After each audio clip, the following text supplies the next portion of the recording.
بإسلامي وإيماني أضاء الكون وزمن بإسلامي وإيماني أضاء الكون وزمن الحمد لله لا إله إلا الله وصل على محمد وصحبه أجمعين.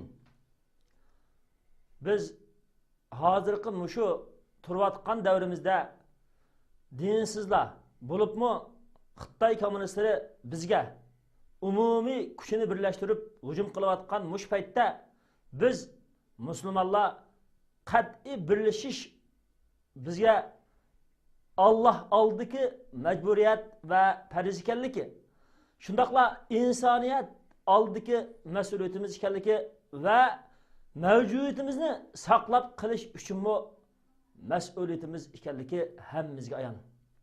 Lekin biz bu birlikning bizdan talab qiladigan asosiy xam xuruji nima? Buni bilishimiz kerak.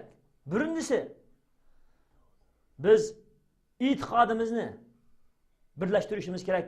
Hammamiz bir Allohga, bir payg'ambarga, bir dinga isilgan ekanmiz. Her türlü guruh yoki her türlü iqim yoki tushunchalarning izi qistin biz Allah Taola'nın nur hidoyatiga va Qur'on hadisning umumiy manhajiga asos qilib birlashishimiz. Ikkinchi qilib biz kuch-quvvatimizni, energiyamizni birlashtirishimiz. Mayli fan texnik kuchimiz yoki iqtisodiy kuchimiz yoki her türlü bizdeki ilim, iqtidor kuchimizni birlashtirishimiz kerak. Ammo birlashtirish to'g'riliq so'z ochilgan vaqtida birlashish to'g'riliq so'zni kelib qilib amaliyotda biz kuchimizni barliq qo'limizda bor energiyalarni sarf qilg'ili unamasak bu hargizmi birlik bo'lmaydi. Üçüncüsü bizning birlashishimizning amaliy ko'rinishi shuki biz hammamiz bir ovozdan, bir amaliyotdan sado chiqarib dinsizlarga yo'q deyishimizni o'rganishimiz kerak.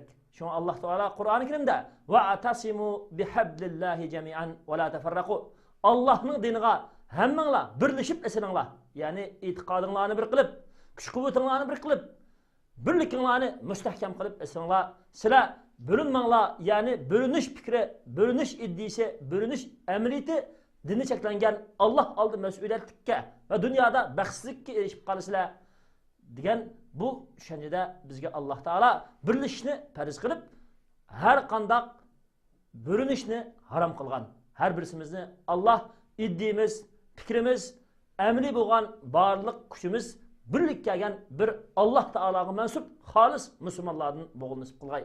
Muhammed Aleyhisselatü Vesselam'ның haqiqiy sap bo'lgan islomiy ummati bo'lgan nasib qilgay. Va salli ala Muhammed ve sahbihi ecmaîn.